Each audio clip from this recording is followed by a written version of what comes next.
mon avis, vous avez tellement d'affaires à votre actif que vous confondez les dossiers. Monsieur, je ne vous cacherai pas que vous êtes dans la merde, mais vraiment jusqu'au cou. C'est pas qu'on veut à tout prix vous massacrer, mais à un moment, on fait comment? Oui, mais vous occupez une chambre, donc vivre à 3 dans cette chambre. Je ne vis pas à 3 dans la chambre, monsieur, je vis tout seul. Il a tendu la main au diable et maintenant, le diable est en train de rigoler sur lui. Je pense qu'il y a un moment donné où il faut que ça vous fasse vraiment mal. Vous avez quel âge? J'ai 20 ans. 20 ans. Et j'espère qu'on ne se reverra plus jamais.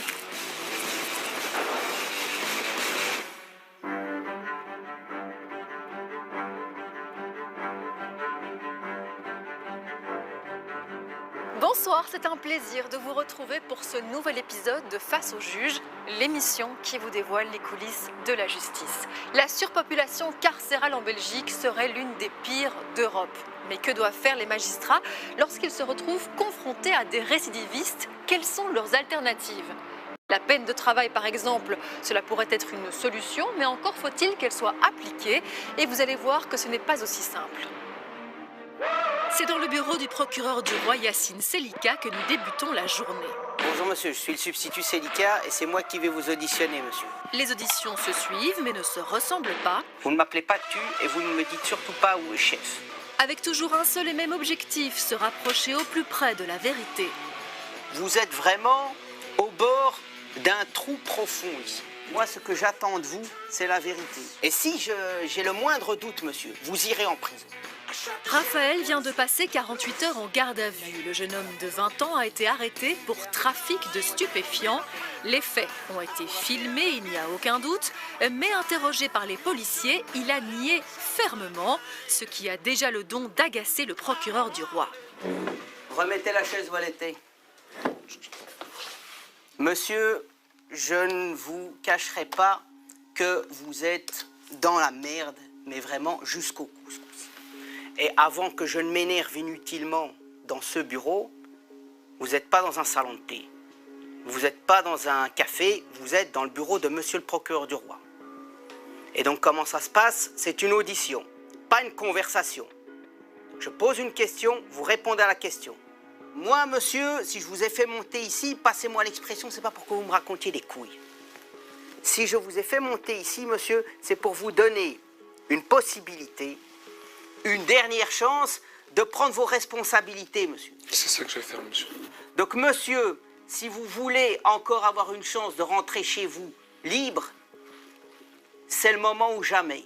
Donc, monsieur, vous êtes là parce que vous étiez hier dans le quartier qui est devenu au fil du temps une poubelle à ciel ouvert où tout le monde vend des stupéfiants, jour comme de nuit. Peu importe qu'il y ait des enfants qui passent, peu importe qu'il y ait des mamans qui passent.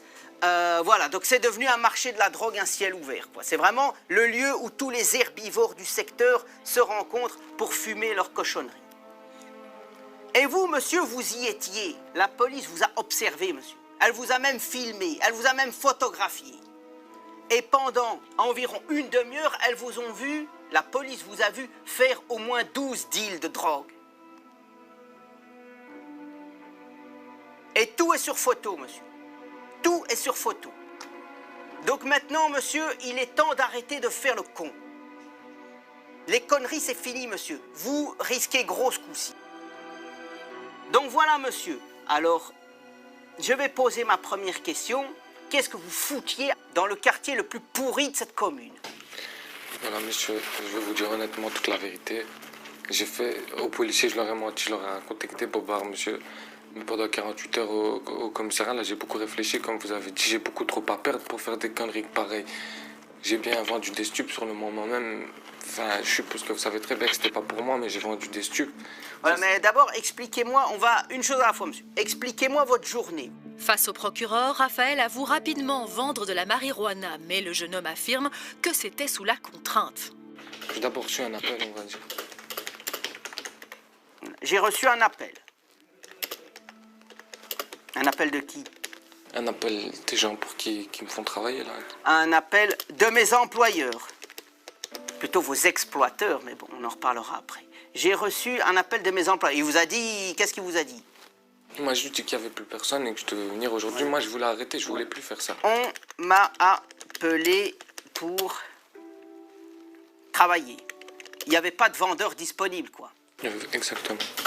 Et donc, quoi, ils vous ont menacé ou vous êtes venu de votre plein gré ou quoi? On dit de venir, c'est simple. Si tu viens pas, tant pis pour toi, mais on va te revoir, ça craint. Quand ce genre de personnes disent venez, vous venez, quoi. C'est ça, si tu dis non, c'est que ça va retomber sur toi, c'est tout. Donc, en gros, ce que vous êtes en train de me dire, c'est que vous êtes un petit esclave, quoi. Vous êtes un esclave des temps modernes. Monsieur, j'ai passé 48 heures dans cette cellule. Je me suis rendu compte à quel point... Répondez à ma question, monsieur. Donc si je comprends bien ce que vous dites, c'est que vous travaillez quasi contraint et forcé, quoi. Quasi avec un pistolet sur la tempe. Un petit peu, dans un... Et donc voilà, et donc vous êtes arrivé là-bas à quelle heure? Un peu avant midi pile. Ouais, ensuite? Ensuite, j'ai servi quelques clients, comme vous m'avez dit. Je me suis fait interpeller par la police. J'ai servi quelques clients. Et donc vous avez fait environ une douzaine de ventes, quoi. Peut-être c'est fort possible. Et donc quand vous êtes venu, on vous a donné la marchandise. Voilà. Vous n'aviez pas ça avec vous, chez vous, quoi. Quand je suis venu, on m'a donné la marchandise. J'ai jamais rien pris chez moi. Vous deviez travailler jusqu'à quelle heure? Je devais rester jusqu'à minuit. Donc vous travaillez 12 heures, quoi. Combien en allez-vous payer pour ces 12 heures de travail? Parce que je suppose qu'ils vous donnaient quand même quelques miettes qui balançaient de leur table. 90 euros. 90 euros. Pour 12 heures de travail. Ce qui fait 7,05 euros de l'heure, quoi. C'est même pas le salaire d'une femme de ménage. Même pas le salaire d'un avocat stagiaire. C'est un salaire d'esclave. Donc, le lascar qu'on voit avec le training noir et la capuche blanche, c'est vous, quoi. Vous n'avez pas l'air très triste sur les photos. Il y a même des photos où vous rigolez comme une baleine. Vous n'avez pas l'air très contraint et forcé, quoi.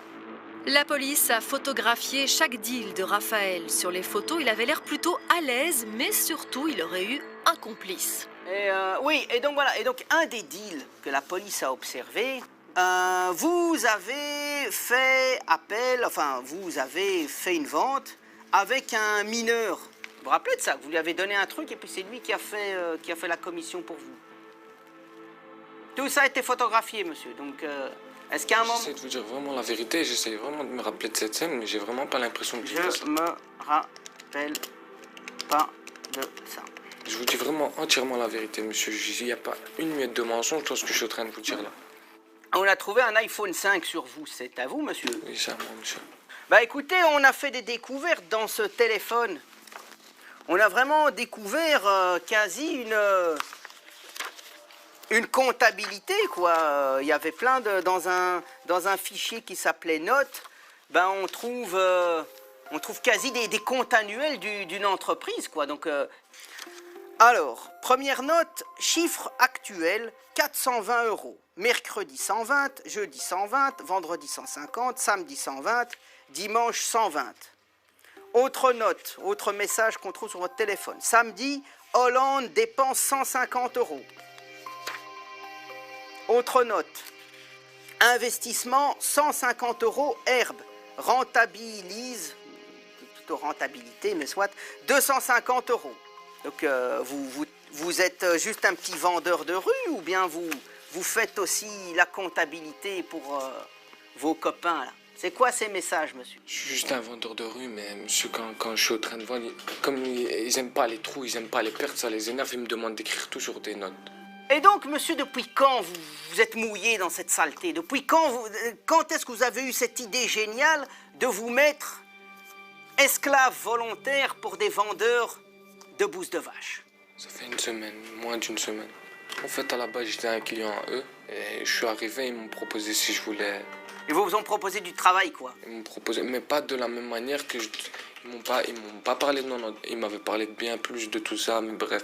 Et ils vous ont promis monts et merveilles, quoi. C'est ça, Ils 200, vous ont promis la richesse, l'argent, les filles. Mais vous avez vite compris que c'était de l'exploitation, quoi. Monsieur, je vais pas vous mentir que j'ai vite voulu partir, mais Ça, c'est trop tard. Quand on tend la main du diable, c'est trop tard, quoi. Vous avez déjà essayé de leur dire j'arrête, j'en ai marre. j'ai fait un jour, le lendemain, je voulais déjà plus venir, monsieur. C'est midi, minuit comme ça toute la journée, c'est insupportable. J'ai plus voulu venir et j'ai dû quand même venir. Quoi, ils vous ont menacé, ils vous ont tabassé à 7 ou quoi? C'est simple, c'est juste que le premier jour où j'ai commencé, il m'avait déposé chez moi. Et il m'a dit demain sois là, sinon je viens te chercher ici. Pour moi, ceux qui commettent des infractions, les pires, ceux que je déteste le plus, ce sont les vendeurs de stupéfiants. C'est pour ça que moi, avec les stupéfiants, je suis sans pitié. Même si c'est que, comme on dit, de la marijuana. Raphaël vendrait sous la contrainte, ne se rappelle pas avoir utilisé un mineur pour l'une de ses transactions, tiendrait les comptes précis du business dans son GSM, uniquement car on l'y oblige. Mais la justice Raphaël connaît bien, il a déjà été condamné à des peines de prison et de travaux d'intérêt général. Vous avez aussi des casseroles, quoi. Vous avez été condamné à plusieurs reprises, à 2 reprises, pour des vols. Vous cumulez 2 peines de travail et le total de ces peines de travail, c'est 355 heures de travail. C'est pour ça que, monsieur, je vous dis que je suis vraiment con d'être parti sur cette petite place, que je suis vraiment très très con. J'ai jamais vu une connerie comme moi, et un con comme moi qui a tout ça derrière lui et qui va sur une petite place de... Alors que, monsieur, je vais en cours, je suis con. Justement, j'ai été condamné, la prison, elle m'avait vraiment marqué la tête. Ah oui, vous avez fait 2 passages en prison, monsieur. Vous avez fait 2 passages en prison en 2018, fin 2018 et 2019. Comme vous voyez, votre dossier, je l'ai préparé, mais aux petits oignons, quoi. Je sais, monsieur. J'ai fait 5 mois. Au total, j'ai fait 4 mois, monsieur. Et pendant 4 mois, il n'y a pas un jour où j'ai pas pleuré, il n'y a pas un jour où j'ai pas pensé à ma mère, à mon père. Et au final, je me retrouve... C'est ça le drame, monsieur, c'est que vous vous retrouvez dans des histoires. Vous vous retrouvez dans des histoires. Et comme vous avez dit, avec tout ce que j'ai derrière moi, je devrais pas bouger de... Vous ne devriez même pas bouger une oreille, monsieur. Pas une oreille, je devrais bouger. Je devrais bien rester chez moi, dormir bien. Et donc, vous faites des études, monsieur? Ouais. Oui? Je fais une formation de frigoriste. Et quoi, c'est une formation de combien de temps? C'est 2 jours semaine, mais ces jours-ci, franchement, c'est trop poussé pour moi. J'ai envie de changer, j'ai envie de faire quelque chose d'autre. Vous voulez faire quoi, monsieur? La mécanique, ça m'intéresse un peu. Et vous pensez que ça va pas être facile, ça va être plus facile? Non, mais la mécanique du froid, c'est vraiment très très dur, monsieur. C'est vraiment poussé. Monsieur, c'est pas cette formation qui est dure, c'est la vie qui est dure. Et je vous le dis, monsieur, il n'y a pas de repas gratuit dans la vie. Je sais, monsieur. Peu importe la formation que vous choisirez, vous devrez en chier, passez-moi l'expression. Que dès qu'on choisit la facilité, c'est là que les problèmes commencent. C'est ça, c'est exactement vrai ce que vous dites. Et maintenant, qu'est-ce que je dois faire avec vous maintenant? Qu'est-ce que je dois faire avec vous? Parce que là, il y en a beaucoup qui m'ont sorti ce genre de cinéma, monsieur. Il serait temps de faire quelque chose de ma vie, là, je vous parle honnêtement, monsieur. Il serait temps de délaisser cette fumette de côté, c'est bon, on a passé l'âge. Délaisser les conneries, ces 48 heures, ils m'ont vraiment fait très réfléchir, monsieur. Je vous parle vraiment honnêtement. Donc, monsieur, vous êtes libre, mais vous risquez toujours les 10 ans de prison. Yacine Selika libère Raphaël, mais le renvoie devant un juge pour ces faits. Le jeune homme devra se défendre au tribunal correctionnel de Bruxelles. Raphaël va-t-il tenir parole et se remettre dans le droit chemin? Vous verrez dans un instant que ce n'est pas gagné. Prenons à présent la direction de Mons. Retrouvez le juge de paix Rudy Gisling. C'est ici que se règlent les problèmes de factures impayées ou encore de voisinage. Vous avez l'air de tout à fait conscient et d'accord, donc c'est ça qui est important. Une préférence, papa, maman? Non. Non, ça C'est revient. eux qui décident. Peut-être vous mettre debout, comme ça je vous vois mieux. oui, parce qu'il y a un moment quand on touche le fond, c'est vrai que c'est difficile de remonter, quoi. Pascal, donc c'est déjà très positif. Ludovic se retrouve face au juge car son propriétaire exige son expulsion. Ludovic aurait 3 mois de loyer de retard, soit 960 €. Donc alors, on proche des arriérés le loyer, donc depuis juillet. Oui. Donc le montant du loyer, normalement, c'est de... De 320 €. 320 €. Et il n'y a que le mois de juillet qui n'a pas été payé? Juillet ou septembre. Ah oui, donc ça fait déjà 3 mois maintenant. Et pourquoi vous demandez? Donc tout simplement parce que monsieur n'a pas payé Monsieur un ne mois veut de pas loyer? discuter, il n'ouvre même plus sa chambre. Donc moi je ne sais même pas s'il y a des dégâts locatifs. Et il m'a dit, vous ne pouvez pas rentrer, si ça ne vous plaît pas, appelez la police. Et pourquoi vous? Qu'est-ce que vous craignez? Ben, je crains qu'il ne me paye pas et qu'il me casse. Et il y a des plaintes d'autres locataires ou... Oui, monsieur Chahit a jusqu'à minuit dépassé. En plus, nous louons pour une seule personne et ils sont 3 dans la chambre. Et il y a une dame et un bébé avec lui. C'est trop petit pour 3 personnes, c'est une chambre que nous louons. Hein. Et on a eu que des retards tout le temps. Oui, enfin, oui, bon, maintenant, évidemment, depuis que vous avez déposé la requête, effectivement, là, ça s'accumule, quoi. Et qu'est-ce que vous pouvez rajouter par rapport à cela? Voilà, moi, Pourquoi vous ne payez plus le loyer d'abord? Déjà, je vais dire, j'ai déjà eu un mois de retard que j'ai déjà payé une fois. C'est-à-dire que j'ai déjà eu un mois de retard comme quoi j'ai bien réglé après le mois et le mois ici. Alors ici, j'ai les 3 mois, j'ai bien les mois ici de mon compte, je le dis clairement. Mais le 25, monsieur a bloqué mes clés, donc je ne sais plus rentrer chez moi. Donc je n'avais plus rentré en bas. Mais j'avais bloqué le 25, donc j'ai refusé de payer. Donc j'attendais justement le tribunal. Mais les mois, je les ai, quoi. Et en plus, le 15, il a mis les clés dans ma porte. Le propriétaire a essayé de rentrer chez moi. Et j'ai bien dit, j'appelle les flics parce qu'il n'avait pas le droit de rentrer sans m'avertir, sans rien du tout. Déjà, ma compagne, elle vient d'avoir son CPS qui a accepté. Parce que elle a eu des complications. Donc le marchand de sommeil, donc ils n'ont pas dormi, ils ont dormi là une semaine, je le dis clairement, mais ils ont dû se laver parce qu'il n'y avait pas d'eau, il n'y avait pas d'électricité non plus, donc je ne pouvais pas laisser non plus sans électricité, sans eau, donc j'ai pris des risques moi-même, je le dis. Oui, mais vous occupez une chambre, donc Oui. Vivre à 3 dans cette chambre... Je ne vis pas à 3 dans la chambre, monsieur, je vis tout seul. Je vous le dis, je vis clairement tout seul. Pendant une semaine, oui, ils étaient là, mais je vis tout seul. Tout seul. Ils peuvent venir vérifier, quand ils veulent, ils peuvent venir, il n'y a pas de souci là-dessus, je vis tout seul. Je ne peux pas rentrer dans votre chambre, monsieur, je ne sais pas vérifier. Ben, on peut faire ça en 48 heures, on peut organiser ça, il n'y a pas de souci. Vous pouvez venir voir, il n'y a pas de souci. Moi, je vous dis, j'ai les 3 mois, il n'y a pas de problème. Vous pouvez venir vérifier la chambre, il n'y a pas de souci. Vous verrez bien qu'il n'y a pas de bébé, il n'y a personne qui vient. Et le fait que vous vivez seul, que vous avez une compagne et un enfant, vous n'envisagez... Je suis impulsif, donc en fait, en gros, des fois, je ne dors pas, donc je suis fort insomniaque, donc je bouge tout le temps, en fait. Je suis hyper Oui, mais enfin, à partir du moment où vous êtes... psychiatrique et tout, donc je suis fort... Ici, justement, j'attendais justement qu'elle a bien un revenu pour bien me faire soigner et tout, parce que j'ai aussi une maladie et tout, justement. Là, maintenant qu'elle va avoir son revenu, ben, je pourrais aussi plus penser et faire ce que je dois faire aussi, quoi. Ludovic explique avoir arrêté de payer son loyer pour protester car son propriétaire lui aurait bloqué l'accès à son logement. Il reconnaît avoir hébergé sa compagne et son bébé, mais uniquement pour les dépanner durant une semaine. Oui, d'accord, mais je dis, vous n'envisagez pas de vivre ensemble ou d'avoir un logement un peu plus confortable? Non, parce que justement, je suis, comme je vous dis, je suis assez... super, je n'arrête pas de bouger ou quoi que ce soit, je peux avoir des impulsions ou quoi que ce soit, donc là-dessus aussi je dois avoir un traitement aussi, ça c'est une autre partie de ma vie, donc justement il faut que des fois je suis seul. Donc, je suis un peu, comme on va dire, et qu'est-ce que vous faites? Vous suivez une formation? Vous travaillez? Non, chômage ici. Ici c'est chômage, et donc j'ai eu la syphilis, ben, je suis vraiment au chômage en fait. Et vous cherchez du travail? Je cherche ici, j'ai rendez-vous pour faire une formation, j'ai rendez-vous avec ma conseillère fin septembre. Justement pour faire une formation, pour mise en place, pour voir quel métier je pourrais faire. Bon, et concernant les 960 €, puisque vous les avez, vous allez les payer? Oui, moi je vais bien les payer si ma clé est réglée en bas, sinon je ne sais pas rentrer chez moi. Oui, bah, de toute façon... Mais on n'a jamais dit qu'il y avait un problème de clé. Hein. J'ai jamais dit, parce que voilà, vous le savez très bien vous-même, pourquoi je vous le dirais? Vous le savez vous-même, vous avez bloqué les clés. Le 24, je vous ai envoyé un message, le 25, j'ai eu les clés Je bloquées. toque à votre porte, vous répondez pas, j'essaie d'ouvrir et là vous m'engueulez. Vous ouvrez ma porte. Bon, ce qu'on va faire, puisque... Vous m'avez dit que vous payerez jamais. J'ai dit que je paierais, j'ai jamais dit que je en plus, paierais moi j'en ai pas. peur, il est violent, j'ai 71 ans. Je ne suis pas violent. Ludovic souffre de problèmes psychiatriques après avoir contracté une syphilis. Il affirme que son propriétaire a essayé de rentrer dans sa chambre sans lui demander l'autorisation. Bon, ce qu'on va faire concrètement, vous allez payer les 960 €, je Oui. rends un jugement dans ce sens aujourd'hui. Donc ça, vous allez les payer dans les prochains jours. Pas de souci. Bon, ça évite l'escalade, résolution, expulsion. Mais si, et on reverra au rôle pour le reste évidemment, donc s'il y a encore le moindre problème et que le propriétaire décide de refixer l'affaire, ben là on envisagera peut-être le dossier sous un autre angle.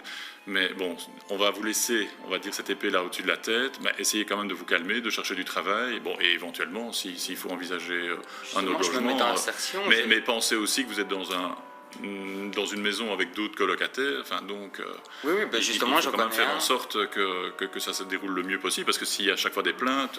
J'ai aucun problème, à part avec la personne en bas, la plus personne âgée, peut-être lui qui est à côté de la Moi, cuisine, j'ai des peut-être plaintes lui je fais du de bruit, locataires. mais sinon il n'y en a aucun qui se plaint. Voilà. Ah si. Personne. Donc, Il voilà. y a beaucoup de locataires en fait dans la maison? Il y en a 9.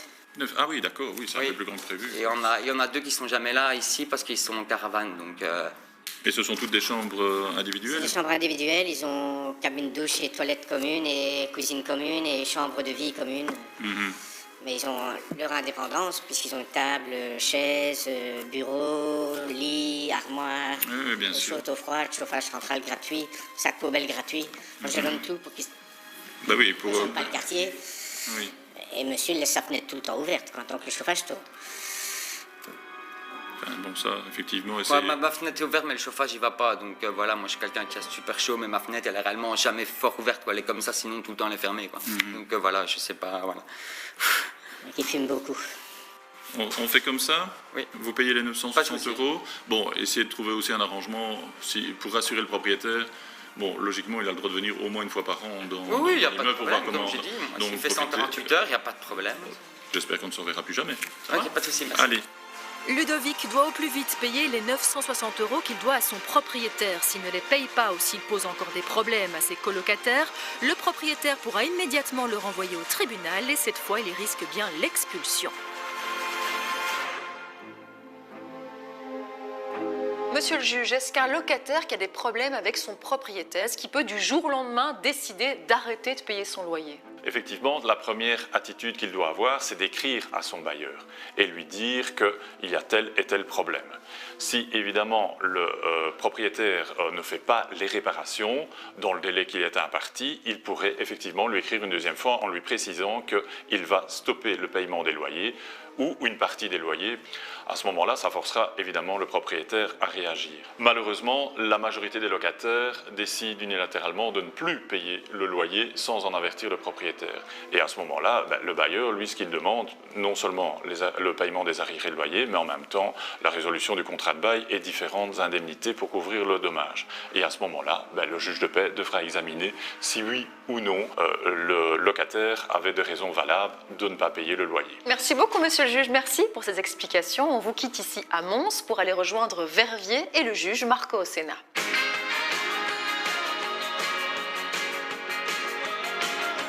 Vous me jurez de dire la vérité, toute la vérité, rien que la vérité, voilà. Au tribunal de police de Verviers, le juge tente de garder son calme. On me raconte souvent les mêmes couillonnades. Ça vous a pas fait peur puisque vous l'avez traité de con et vous lui avez dit, je cite, il faudrait arrêter de se masturber. Même si parfois les justiciables le poussent à bout. Et il croyait qu'on pouvait acheter un permis sur Internet et rouler avec un permis qu'on achète sur Internet.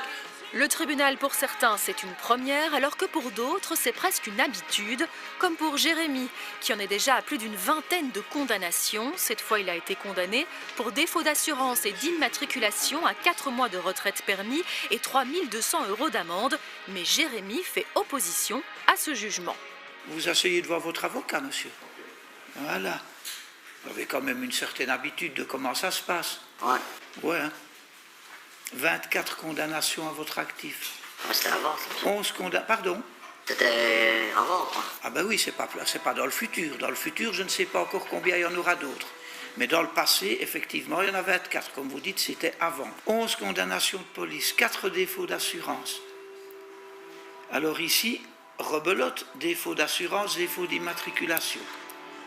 On vous a mis 400 € x 8, 4 mois de déchéance. Et vous trouvez que c'est beaucoup?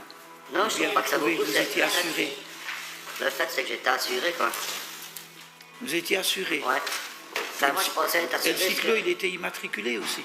Ben, en fait, ce qui s'est passé, c'est que je roulais en côte avant le cyclo. Et j'ai demandé à l'assurance si je pouvais... Si je pouvais mettre la plaque, il m'a dit oui. Et voilà, moi j'ai mis la plaque. J'ai pas envie de me faire remarquer pour une assurance, c'est ça. Ah ben, effectivement. Justement, à cause du passé. Voilà. Ce que j'aime beaucoup, on vous a déjà expliqué, je vais le siffler là, beaucoup de choses, mais en fait, vous avez été contrôlé parce que vous circuliez avec un cyclo qui n'était pas immatriculé. Donc c'est même pas qu'on a mis la plaque 2, il n'y a pas de plaque dessus. Si, il y avait une plaque, monsieur. Il y avait une plaque de quad. On vous a contrôlé pour ça? Oui, on m'a contrôlé parce que j'ai dépassé la ligne blanche du palais. C'est pour ça, en fait. Alors vous avez expliqué que vous aviez acheté le cyclo la veille et que vous n'aviez pas eu le temps de faire le nécessaire pour le mettre en ordre. Non, c'est pas ce que j'ai dit, moi. J'ai pas dit ça. Ah ben je l'ai rêvé la nuit alors. Ah, je dis pas ça, mais c'est pas ce que j'ai dit. C'est exactement ça. C'est ce que vous avez déclaré, monsieur.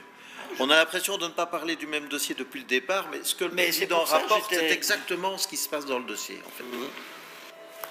J'avais acheté le véhicule le 27 du 8 2019 et n'avais pas encore su faire les démarches nécessaires. Alors maintenant, vous venez me dire, j'avais demandé à, il m'avait dit que, etc., etc. À mon avis, vous avez tellement d'affaires à votre actif que vous confondez les dossiers. Non. Mais moi, je n'en prends qu'un à la fois, voyez-vous. Ouais. Du coup, voilà. Je dis, c'était bon avant, ça, maintenant c'est fini, ça. Jérémy soutient que son assureur lui a conseillé de mettre les plaques d'immatriculation de son quad sur son cyclomoteur en attendant. Mais le tribunal n'y croit pas et le casier judiciaire de Jérémy ne plaide pas vraiment en sa faveur. Il a déjà été condamné 24 fois par la justice. Mais le avant, il y a une décision du tribunal correctionnel de Liège en 2019. C'est vrai que c'était avant, mais c'est pas tellement vieux. Il y a deux condamnations en 2016, il y a une condamnation ou plusieurs en 2012. Donc oui, tout ça c'était avant. Ouais, d'accord. Mais il y a une tellement belle régularité, parce que j'ai parlé de 24 condamnations. On commence en 1993 au Conseil de guerre. En fait, quand vous avez fait votre service militaire. Ouais. Hein? Et puis, depuis lors, eh ben, ça ne s'est jamais arrêté. Jusqu'en 2019. Donc quand vous venez me dire maintenant c'était avant, parce que maintenant je me suis racheté une conduite. Je ne dis pas que je me suis racheté une conduite. J'ai du mal. Alors, maître Gérion, comme c'est une opposition, vous avez la parole en premier. Je vous remercie, monsieur le juge, effectivement. Donc monsieur actuellement est marge au chômage, a toujours à sa charge un enfant pour lequel il verse une part contributive. L'enfant vit chez sa maman. Ce qui est essentiel pour monsieur, c'est effectivement faire face à cette amende. Amende qui, on peut la comprendre, est élevée eu égard aux antécédents de monsieur, ce n'est pas contesté, mais monsieur aurait sollicité une peine de travail qui n'était pas du tout dans le but de diminuer en quoi que ce soit sa responsabilité par rapport au défaut d'assurance, mais de permettre à monsieur plus aisément de faire face aux frais de justice qui seront déjà importants dans le cadre du dossier et pouvoir exécuter cette peine de travail au service de la société. J'ai dit, je vous remercie. Monsieur, les peines de travail, 200 heures plus 300 heures plus encore 200 heures. Voilà 750 heures, 750, 200, 950. Hop, hop, hop, là c'est de l'emprisonnement et des amendes. Pour le reste, 950 heures de travail, vous les avez prestées. L'avocate de Jérémy sollicite une peine de travail pour remplacer l'amende de 3 200 €. Mais Jérémy a déjà été condamné à 950 heures pour des précédentes condamnations. Dans un instant, ce père de famille au chômage va-t-il réussir pour sa 25e condamnation à transformer sa lourde amende en travaux d'intérêt général? Mon intention, c'était de pas trouver sans assurance parce que je ne vais pas me faire remarquer, vu le passé que j'ai, pour une assurance maintenant, quoi. Je pense qu'il y a un moment donné où il faut que ça vous fasse vraiment mal. Et je crois que la peine de travail, c'est trop facile pour vous. Nous retrouvons aussi le juge Luc Hénard. Il est confronté à Raphaël qui a été pris en flagrant délit de vente de stupéfiants et qui arrive menotté au tribunal. Il reconnaît qu'il a mis le doigt dans une espèce d'engrenage infernal. Vous voyez la difficulté, hein, c'est qu'à un moment tout se cumule et ça devient de plus en plus difficile à gérer, mais tout ça c'est votre faute. Je sais, monsieur. J'aimerais bien que vous me laissiez une petite chance. Et c'est quoi, selon vous, une petite chance?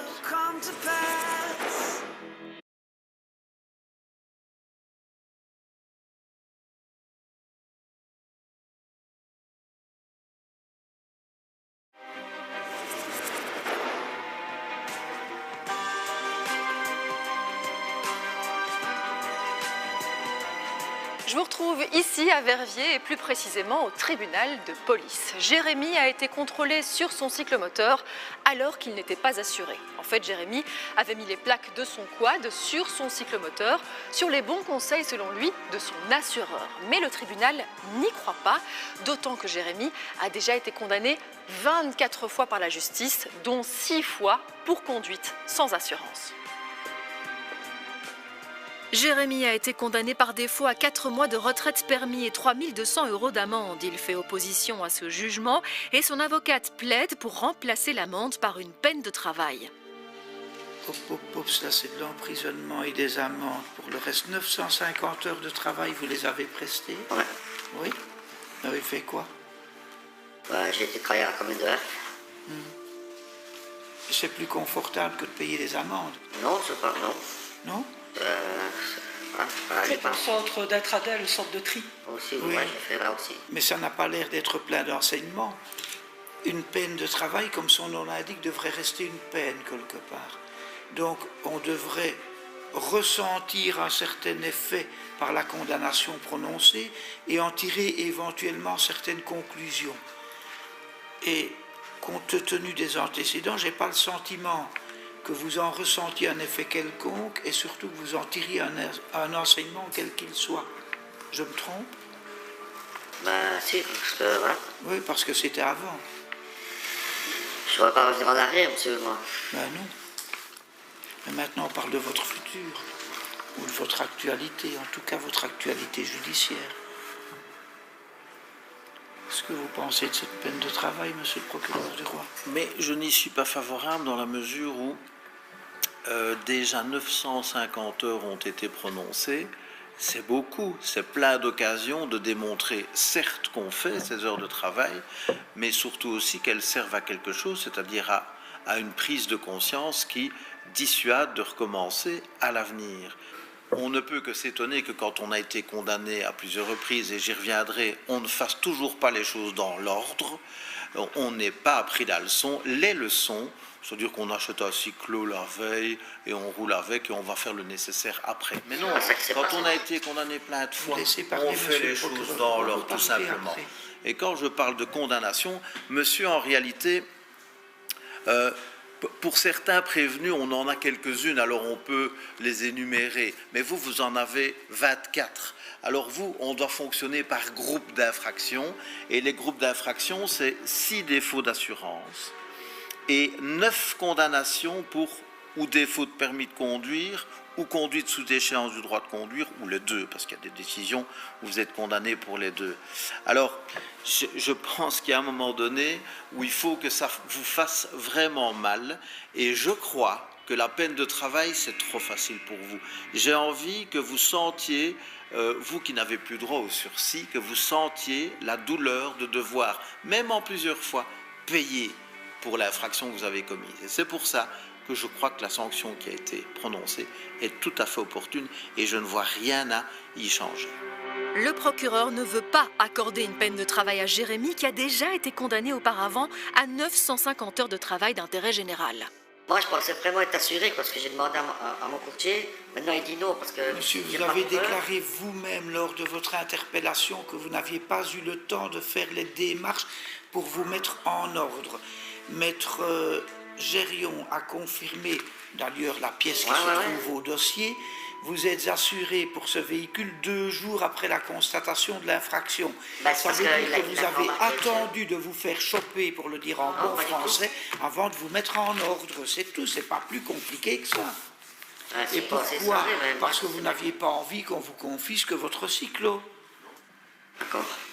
Et si on n'est pas contrôlé pendant 2-3 mois, ben on a déjà gagné ça et on roule sans assurance. Mais le problème, c'est quand un malheur arrive. Oh, vous ne roulez jamais sans assurance. Avant, oui, maintenant plus, quoi. Mais d'accord, j'ai compris, c'était avant. Bon.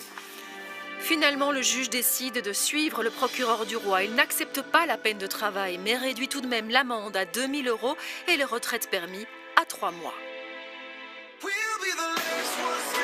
Direction le tribunal correctionnel de Bruxelles, retrouver le président honoraire du tribunal de première instance, Luc Hénard.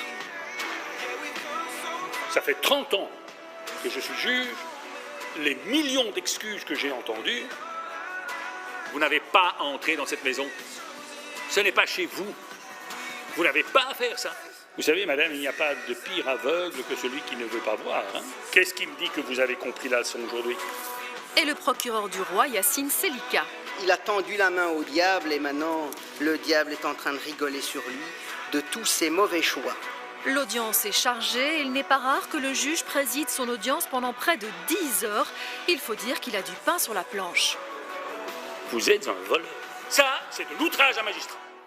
Dans la première partie de l'émission, nous avions suivi l'audition de Raphaël au parquet de Bruxelles. Vous êtes dans la merde mais vraiment jusqu'au cou. Le jeune homme de 20 ans avait été pris en flagrant délit de vente de stupéfiants, notamment avec un mineur d'âge. Vous vous rappelez de ça? Vous lui avez donné un truc et puis c'est lui qui a fait la commission pour vous. J'essaye vraiment de me rappeler de cette scène, mais j'ai vraiment pas l'impression que Je me rappelle pas. Avant de nier face aux policiers, il avait tout de même avoué les faits dans le bureau du procureur du roi. J'ai fait aux policiers, je leur ai menti, je leur ai contacté pour voir monsieur. Mais pendant 48 heures au commissariat, là, j'ai beaucoup réfléchi, comme vous avez dit, j'ai beaucoup trop à perdre pour faire des conneries pareilles. Mais il affirme que s'il deal, c'est parce qu'il est contraint et forcé par 2 hommes. Ils m'ont dit de venir, c'est simple, si tu viens pas, tant pis pour toi, mais on va te revoir, ça craint. Raphaël avait promis de se reprendre en main, d'arrêter la consommation et la vente de stupéfiants. Il serait temps de faire quelque chose de ma vie, là, je vous parle honnêtement, monsieur. Il serait temps de délaisser cette fumette de côté, c'est bon, on a passé l'âge, délaisser les conneries. Ces 48 heures, ils m'ont vraiment fait très réfléchir, monsieur. Je vous parle vraiment honnêtement. Lui qui a déjà un casier judiciaire bien rempli pour son jeune âge. Vous avez aussi des casseroles, quoi. Vous avez été condamné à plusieurs reprises, à 2 reprises, pour des vols. La prison, elle m'avait vraiment marqué la tête. Ah oui, vous avez fait 2 passages en prison, monsieur.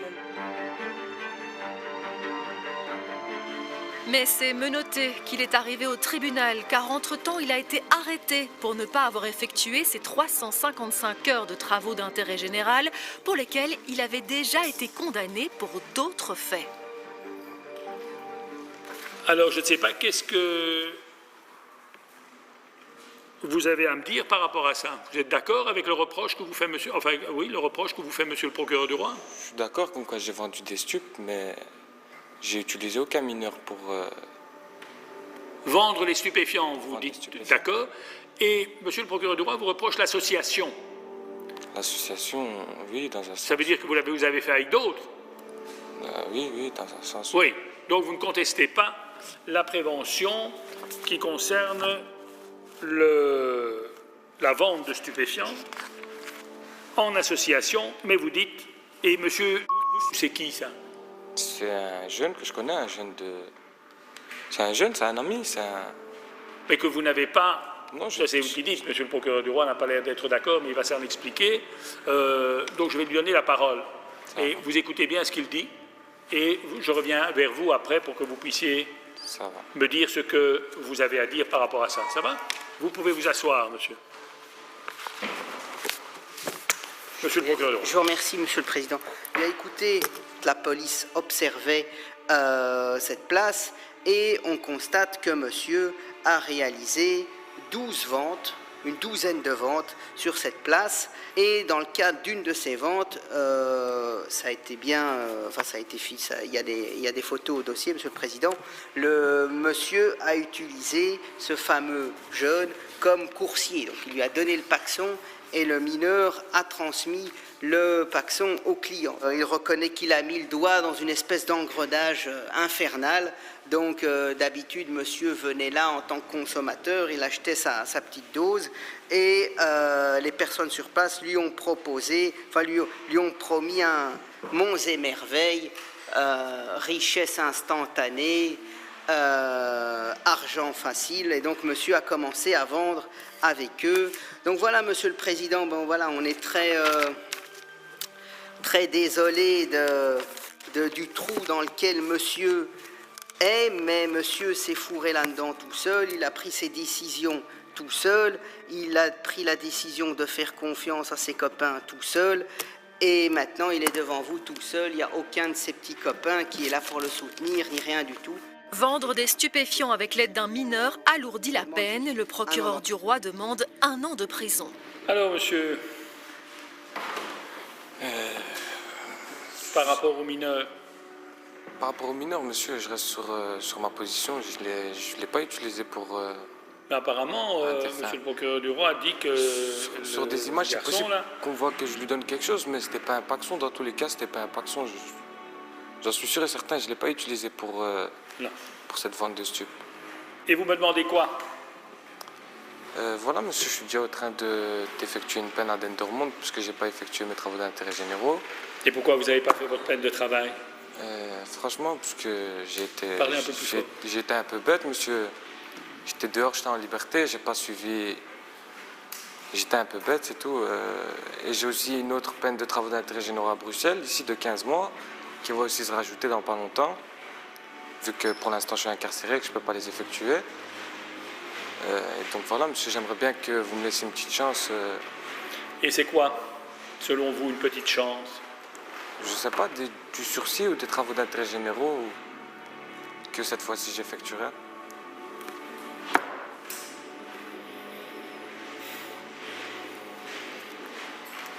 Monsieur le procureur du roi, une réaction par rapport à ça? Le problème, c'est Il n'y a rien, oui, on est bloqué par cette condamnation, par cet emprisonnement, donc c'est un peu compliqué d'aller vers une mesure de faveur si monsieur est... Ou un sursis. Oui, ou un sursis.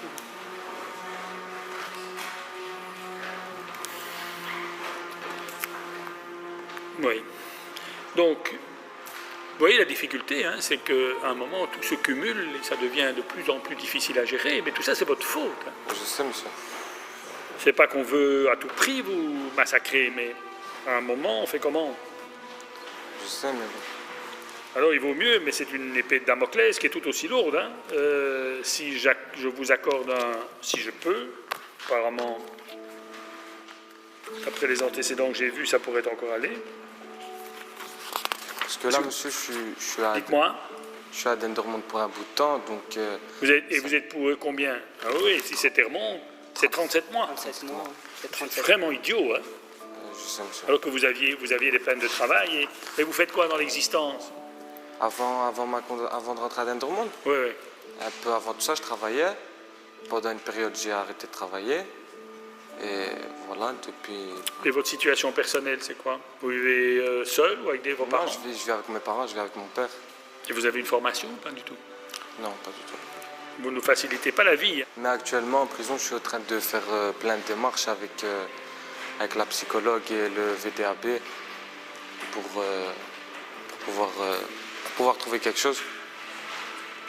Parce qu'ils m'ont dit qu'ils m'accorderaient des permissions de sortie pour pouvoir faire mon plan de reclassement. Donc, ah oui, petit à petit, mais petit à petit, vous savez, la maison, votre maison, il n'y a que vous qui la construisez. Hein. On peut vous aider. Mais ceci étant, vous savez, il faut quand même être conscient de ça. Monsieur le procureur du roi demande 1 an. Je peux aller jusqu'à 5. Hein. Je sais, monsieur. Et je peux aller avec une amende, je peux aller jusqu'à 100 000 €, hein, fois 8. C'est ça, hein, que vous êtes entré. Vous avez quel âge? J'ai 20 ans. 20 ans. Bon, je vais réfléchir à tout ça. Raphaël espère obtenir encore une dernière chance, lui qui a déjà été condamné à de la prison ferme et à des travaux d'intérêt général, notamment pour des vols de vélo. Lui qui purge actuellement derrière les barreaux une peine de 37 mois. Le procureur demande 1 an de prison, mais n'est pas contre un sursis. Le juge va-t-il lui accorder? Après réflexion, Raphaël est bien condamné à 1 an de prison avec un sursis de 3 ans.